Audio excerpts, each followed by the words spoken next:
Veterinary doctors welfare society ने मुख्यमंत्री और मुख्य सचिव उत्तर प्रदेश शासन को पत्र भेजकर कार्यवाही की मांग वेटनरी की। डॉक्टर वेलफेयर सोसाइटी ने आज एक बहुत गंभीर विषय पे प्रेस कॉन्फ्रेंस आयोजित की थी और वेटनरी डॉक्टर वेलफेयर सोसाइटी अध्यक्ष डॉक्टर राजेंद्र खोखर जी और डॉक्टर DS राजपूत जी संयुक्त सचिव वेटनरी डॉक्टर वेलफेयर सोसाइटी ने मुझे इस प्रेस कॉन्फ्रेंस में आमंत्रित किया था।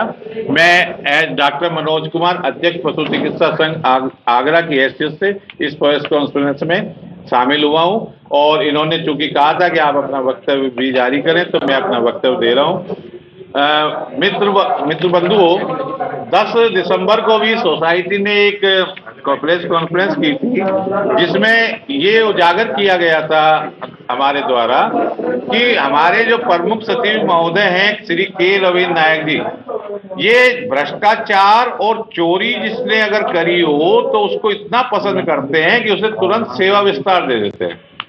इन्होंने doctor Neeraj Gupta CEO UPLDB जिन्होंने भ्रष्टाचार किया, जिनको हमारे निदेशक महोदय जो पशुपालन विभाग के सबसे बड़े अधिकारी हैं और अध्यक्ष हैं, उन्होंने लिखा कि इनको तत्काल यहां से हटाया जाए, लेकिन इन्होंने पशुपालन निदेशक की रिपोर्ट को भी दरकिनार करते हुए इन्होंने भ्रष्टाचार के जो डॉक्यूमेंट्री एविडेंस लेखाधिकारी और दूसरे द्वारा दिए गए उनको सबको दरकिनार करते हुए सबसे मेन वरीयता इन्होंने दी कि नहीं, भ्रष्टाचार के रिपोर्ट करेगा तो अच्छी बात है, चोरी करेगा तो और भी अच्छी बात है।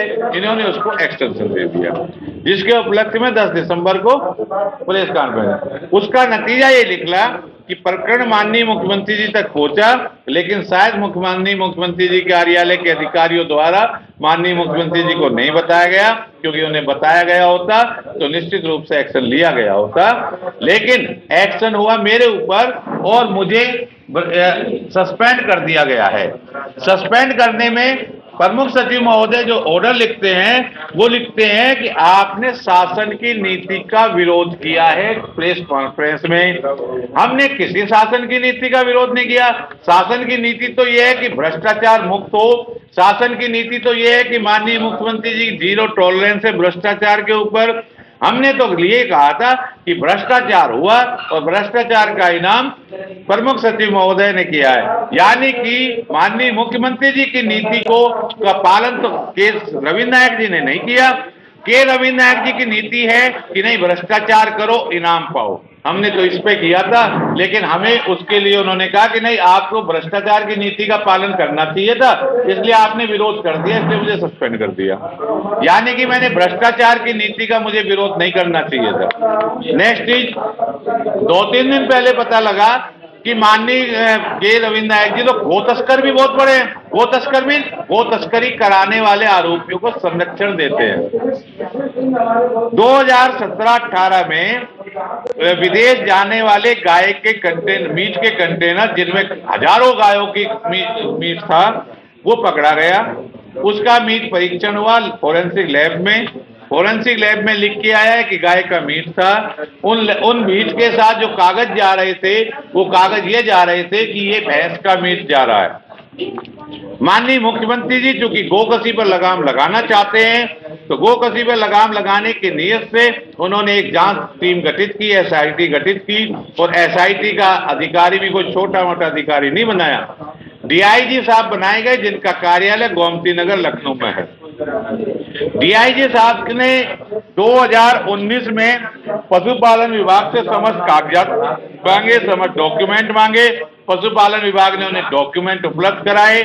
DIG साहब ने उन डॉक्यूमेंट के आधार पर, पुलिस ने जो गाय का मीट पकड़ा उसके आधार पर, फोरेंसिक लैब की रिपोर्ट के आधार पर एक इन्वेस्टिगेशन किया।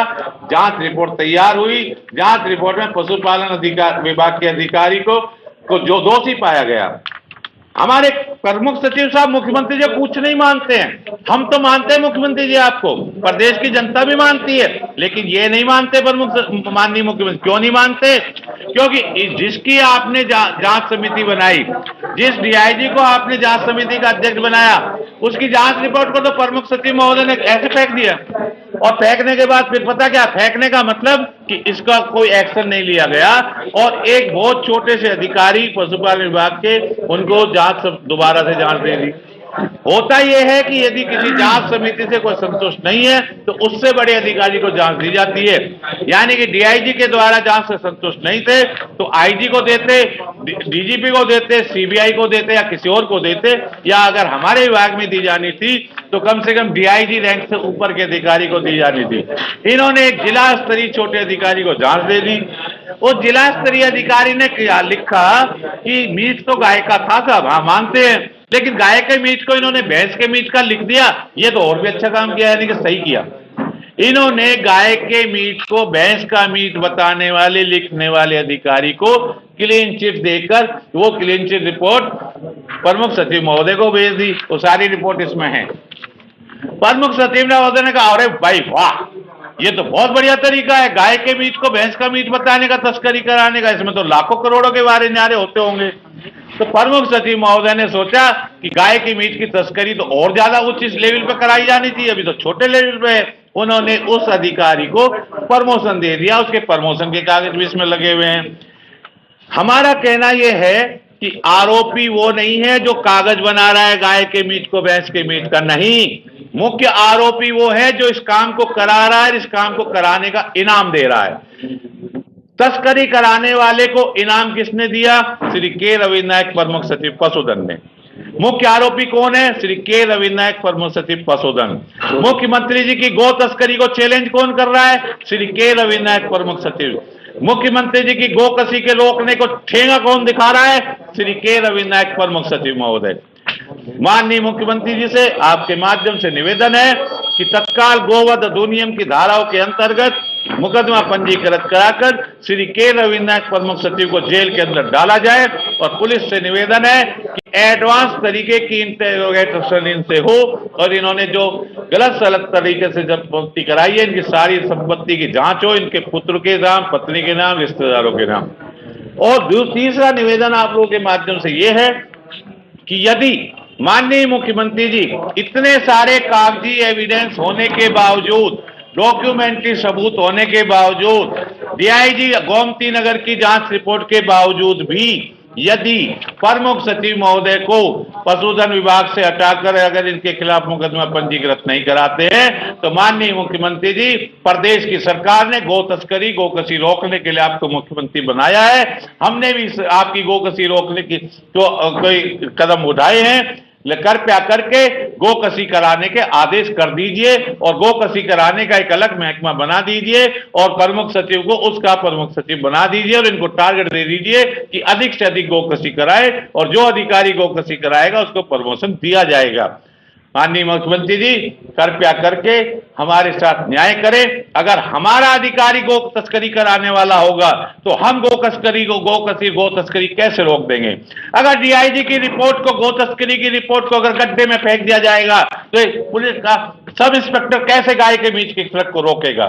कैसे रोक देगा कोई थाने वाला गाय के मीट के तस्कर अगर उसके डीआईजी की रिपोर्ट को डस्टबिन में डाल देगा हमारे प्रमुख सचिव महोदय? माननीय मुख्यमंत्री जी, कृपया आपको गो तस्करी रोकने के लिए प्रदेश की जनता ने मुख्यमंत्री बनाया है। हम आपके आदेश का पालन कर रहे हैं। हम ऐसे गो कसी नहीं रोक पाएंगे यदि ये इनको जेल में नहीं डाला गया। श्री के रविन्द्र नायक जी को धन्यवाद।